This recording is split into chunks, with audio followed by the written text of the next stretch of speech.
kalungkutan ang nagtulak sa kanila para magtangkang magpakamatay. May sapat na nga bang paghahanda ang ating mga OFW bago sila ng ibang bansa?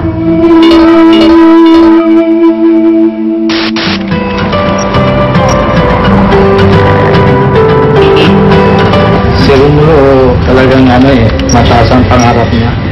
Ambisyon kasi gusto niya makatulong sa mga magulang niya sa mga kapatid. Yun yung pangarap niya, makarating sa ibang bansa. Pero hindi na matutupad ang mga pangarap ni Romulo.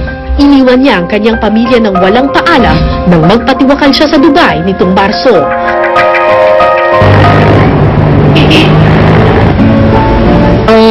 Umalis po siya dito, marami siyang utang.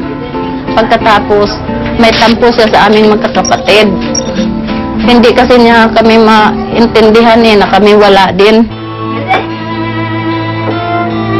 Kwento ng kanyang pamilya, posibleng problema umano sa pera ang nagtulak kay Romulo para sumuko. Hanggat nangungupahan siya doon. Tapos, yun, yung sweldo niya, nahirapan siya na pagkasyahin. Kasi ang liit lang naman ang sinusweldo niya doon. Tapos sabi niya doon sa kapatid ko na tumulong sa kanya na makarating siya doon. Sana hindi na lang daw siya nakapunta ron kasi sobrang hirap ang buhay niya doon. 2 months before siya nagpapakamatay, sinabi niya sa akin gusto niya nang umuwi sa Pinas. Pero wala siyang pera na naipon at nahiya siya sa kanyang mga kapatid at magulang na wala man lang maitulong sa pag-uwi niya. Naawa ko sa kanya kasi ma'am, hindi namin naipakita sa kanya yung pagmamahal namin, hindi namin napakita sa kanya. Tiniis namin siya kasi ang gusto namin mangyari na magsikap siya sa buhay niya. Kaya masakit sa amin kasi sa halip na matupad niya yung pangarap niya na magiging maayos ang buhay niya, tapos matulungan niya kami, hindi naman natupad. Si Romulo ay kabilang sa 48 OFW na nagpakamatay ngayong taon. Minsan, sumusobra yung kanyang homesickness.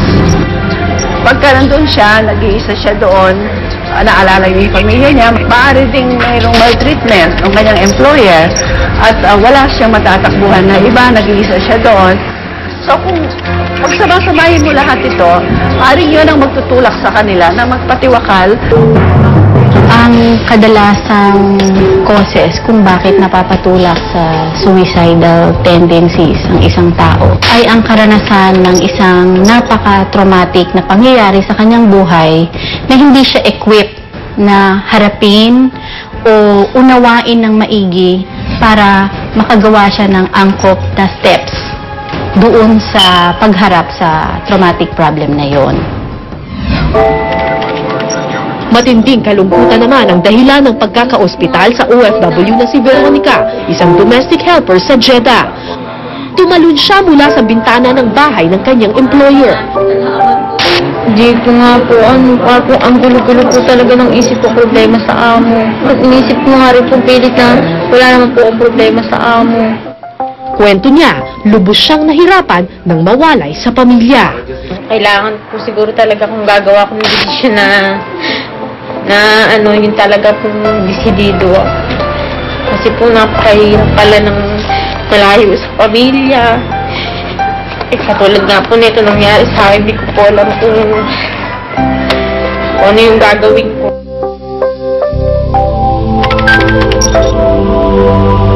Nang binuksan ko yung bintana, tapos hindi ko alam kung tumalon ba talaga ako o ano, basta ang ko na lang, nasa baba na lang ako. Siguro nga, depression, parang wala ako sa sarili.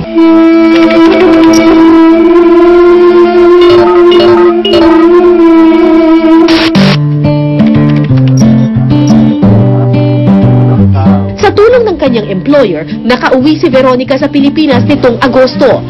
Ikinuwento niya ang kanyang mga naging problema bukod sa labis na pagka-homesick.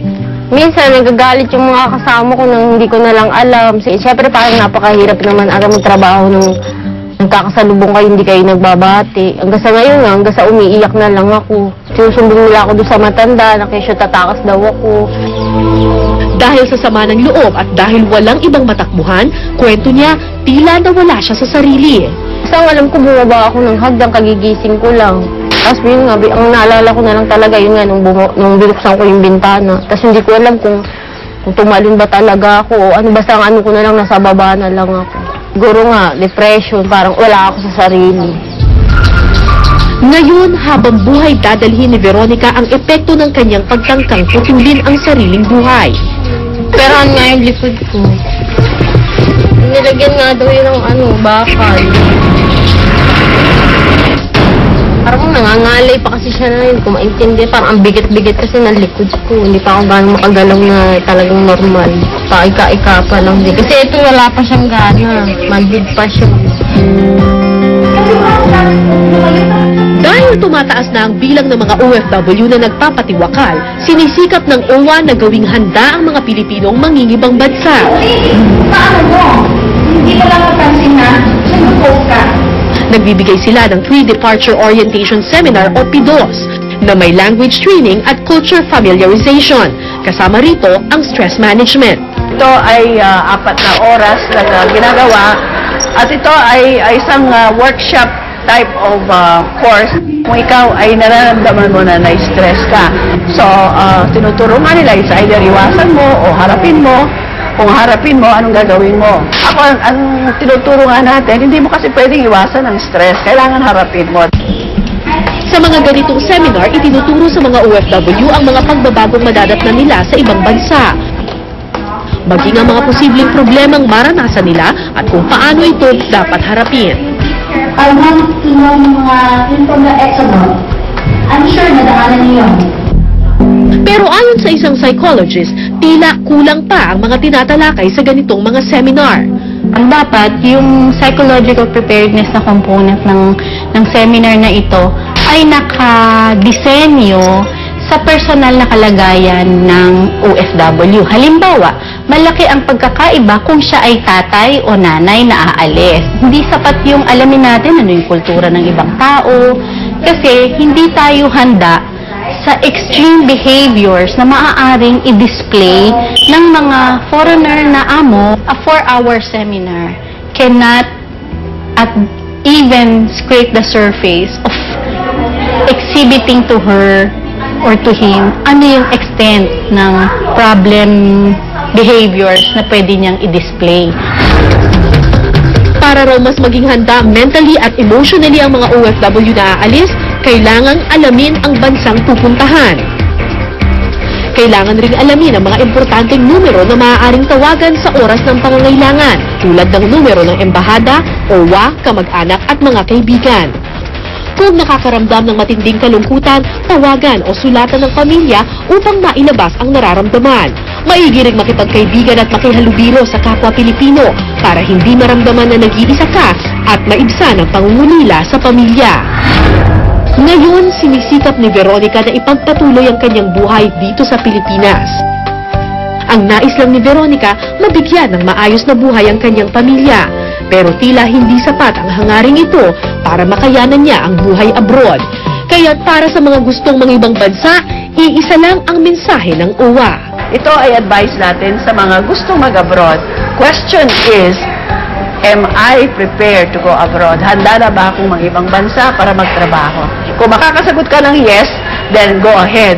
Kung ganun-ganun ang sagot mo, no, huwag ka munang umalis.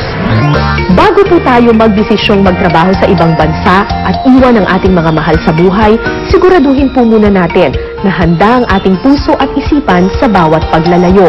At pagdating sa ibang bansa, tularan natin ang ginawa ng ating kababayang si Finardo Cabilao na kahit malayo na sa bayan, nakatulong pa rin sa kanyang mga kababayan. Kung meron po kayong naisikwento, maaari po kayong sumulat sa amin. OFW Diaries, GMA Network Center, EDSA Corner Timog Avenue, Diliman, Quezon City. Pwede rin po kayong mag-email ofwdiaries@gmanetwork.com. Hanggang sa susunod na Biyernes, ako po si Cara David. Salamat po dyan sa Pilipinas, salamat po sa bato, ay pagmagana ng sa Pilipinas, ay pamagyan. Hello, sister! Sweet naman ninyo.